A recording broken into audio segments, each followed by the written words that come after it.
19 জুলাই 2024 রামপুরা। উত্তেজনা, সহিংসতা আর গুলির শব্দে প্রকম্পিত ছিল রাজধানীর এই অংশ। আর সেই ঘটনার ঠিক 1 বছর পর দ্য ডেইলি স্টার প্রকাশ করেছে একটি অনুসন্ধানী প্রতিবেদন, anatomy of BGB shooting in Rampura. কিন্তু এই রিপোর্ট কি আসলেই নিরপেক্ষ নাকি পরিকল্পিতভাবে একপেশে? বিজিবি বলছে এই প্রতিবেদনটি উদ্দেশ্য প্রণোদিত।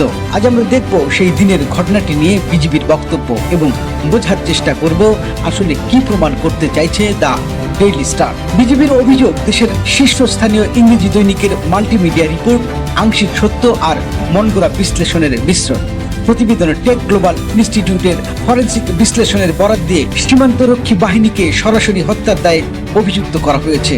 অথচ সেই সময় ঘটনাস্থলে শুধু বিজিবি নয়, ছিল পুলিশ, র্যাব ও আনসার সদস্যরাও। প্রতিবেদনের শুরুতে বলা হয়, কমলা টি শার্ট পরিহিত যুবক রমজান মাটিতে লুটিয়ে পড়ছেন। দাবি করা হয় বিজিবির গুলিতেই তিনি আহত হন। অথচ বিজিবি বলছে ফুটেজটি কোনো বহুতল ভবনের উপর থেকে ধারণ করা, আর কারা অস্ত্র তাক করেছিল তার প্রমাণ নেই। আশেপাশে অন্যরাও দাঁড়িয়েছিল, তাহলে গুলি এনে শুধু রমজানই কেন আহত হলেন? বিজিবির দাবি, ফুটেজ দিয়ে উদ্দেশ্য প্রণোদিতভাবে তাদের দিকে আঙুল তোলা হয়েছে। এমনকি একই ভিডিওর 1 মিনিট 10 সেকেন্ড থেকে 1 মিনিট 20 সেকেন্ডে দেখা যায় অন্য বাহিনীর সদস্যদের ফায়ারিং, কিন্তু সেই বাহিনীর নাম রিপোর্টে নেই। প্রতিবেদন বলছে ম্যাজিস্ট্রেট ছিল না, কিন্তু বিজিবি জানাচ্ছে 16 জুলাই থেকে 5 আগস্ট পর্যন্ত আইনের ধারা মেনে বিজিবি মোতায়েন হয় এবং দায়িত্বপ্রাপ্ত ম্যাজিস্ট্রেটের নাম আদালতে জমা আছে। শুধু ক্যামেরায় ধরা না পড়া মানে উপস্থিত ছিলেন না, এমনটা দাবি করা সমীচীন নয়। ডেইলি স্টার দাবি করে বিজিবি 972 রাউন্ড গুলি ছুড়েছে। বিজিবির বক্তব্য, এর মধ্যে 600 রাউন্ডের বেশি ছিল পুরা জিপের ভেতরে মজুদ, যা আগুনে নষ্ট হয়ে যায়। বাকি গুলির বেশিরভাগই ছিল আকাশমুখী সতর্ক বার্তা। বিজিবির দাবি, কোনো র্যাপিড অ্যাকশন টিম নামেনি, ভারী অস্ত্র বা হেলিকপ্টারও ব্যবহার হয়নি, গণগ্রেপ্তারের সময়ও কাউকে গ্রেপ্তার করেনি কিংবা কোনো বিতর্কিত ব্যক্তিকে ক্যাম্পে আশ্রয় দেয়নি। বিনা উস্কানিতে গুলি, এই অভিযোগকে সম্পূর্ণ ভিত্তিহীন বলছে বিজিবি।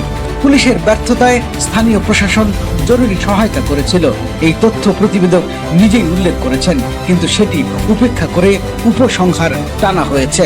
সারা দেশে বিজিবি ক্যাম্প আক্রান্ত হয়নি, অনেক এলাকায় ছাত্র জনতাও তাদের সাথে কাঁধে কাঁধ মিলিয়েছিল। 2-1 সদস্য যদি নিয়ম ভেঙে বল প্রয়োগ করে থাকেন, তার দায় পুরো বাহিনীকে অভিযুক্ত করা যায় না। আর ঘটনার মাত্র 2 মাসের মধ্যেই প্রাথমিক তদন্ত শেষ করেছে বিজেপি। প্রতিবেদনের 14 মিনিট 24 সেকেন্ডে বিজেপির 3 জন সদস্য দাঁড়িয়ে, কিন্তু এখানে এডিট করে গুলির শব্দ বসানো হয়েছে। উদ্দেশ্য নাটকীয় প্রভাব তৈরি করে বেশি গুলি চালানোর ভ্রান্ত ধারণা দেয়া।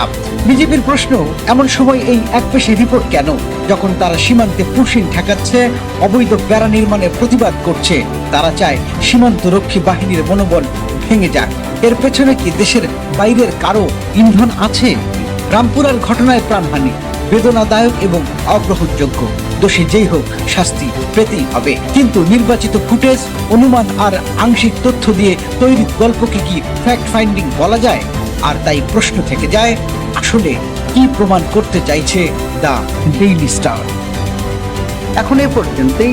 দেখতে থাকুন বাংলাদেশ রিপোর্ট। লাইক করুন এবং শেয়ার করুন।